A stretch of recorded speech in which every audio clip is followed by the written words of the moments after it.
السلام علیکم، میں ہوں رانا شیر محمد فیس آف سندھ کے ساتھ۔ میری دعا ہے کہ اللہ تعالیٰ آپ کو صحت مند زندگی عطا فرمائے اور سلامت رکھے۔ مجھے امید ہے کہ آپ میرا یہ چینل سے فیس آف سندھ سبسکرائب کر لیں گے اور مجھے اپنی دعاؤں میں بھی یاد رکھیں گے۔ 26ویں آئینی ترمیم حکومت پر بھاری پڑ گئی ہے۔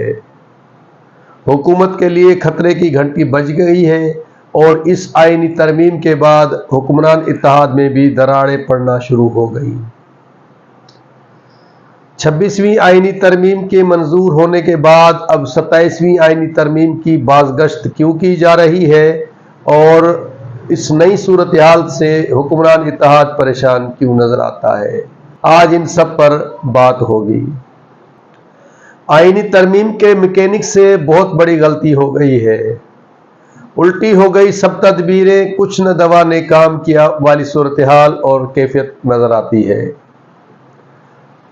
آئینی ترمیم کے میکینک کے خیال میں کہ اس آئینی ترمیم کے بعد جسٹس منصور علی شاہ اور جسٹس منیب اختر جو چیف جسٹس کی دوڑ میں شامل ہو گئے تھے، اگر وہ رہ جاتے ہیں تو آفریدی کے چیف جسٹس بننے کے بعد وہ دونوں کے دونوں استعفیٰ دے کر گھر چلے جائیں گے، مگر اس کے برعکس ہو گیا ہے۔ اب پرانے دوست جسٹس یحییٰ آفریدی، جسٹس عطر من اللہ اور جسٹس منصور علی شاہ، ان کی ٹرائیکا نے حکومتی حلقوں کو پریشان کر دیا ہے۔ چیف جسٹس آف پاکستان بننے کے بعد جسٹس یحییٰ آفریدی نے پہلا ہی جو حکم جاری کیا کہ اس نے پریکٹس اینڈ پروسیجر کمیٹی میں جسٹس منیب اختر کو شامل کر لیا، اور جس میں نئے قانون کے مطابق پریکٹس اینڈ پروسیجر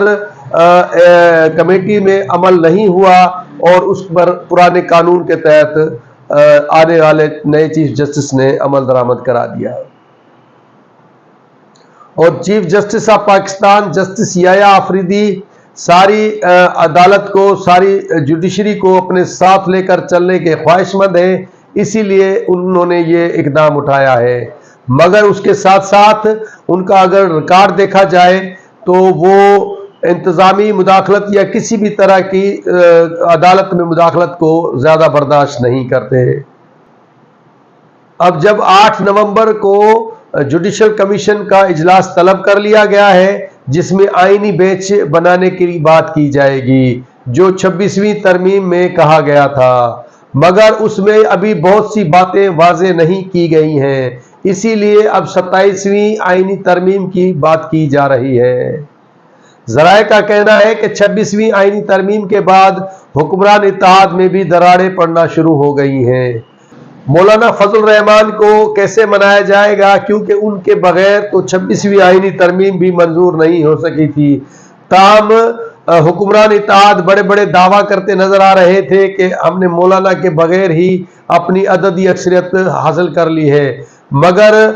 مولانا کے آنے کے بعد ہی 26ویں آئینی ترمیم منظور کی گئی تھی،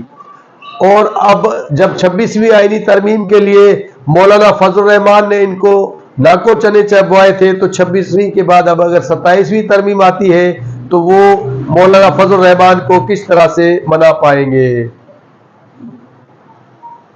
حکمران اتحاد کی پریشانی اس لیے بھی بڑھتی جا رہی ہے کہ سپریم کورٹ میں جن ججز کو روکنے کی کوشش کی جا رہی تھی ان کو نئے آنے والے چیف جسٹس نے مزید طاقتور کر دیا ہے۔ جس جسٹس منیب اختر کو 11 الزام لگا کر سابق چیف جسٹس آف پاکستان قاضی فائز عیسیٰ نے اس کمیٹی سے فارغ کیا تھا، اس کو دوبارہ اسی کمیٹی میں شامل کر لیا گیا ہے، اور 8 نومبر تک بینچز کی تشکیل بھی عمل میں لائی گئی ہے جو مختلف کیسز کی سماعت کریں گی۔ آج کے لیے اتنا ہی، اگلے پروگرام تک دیجیے اجازت، اللہ حافظ۔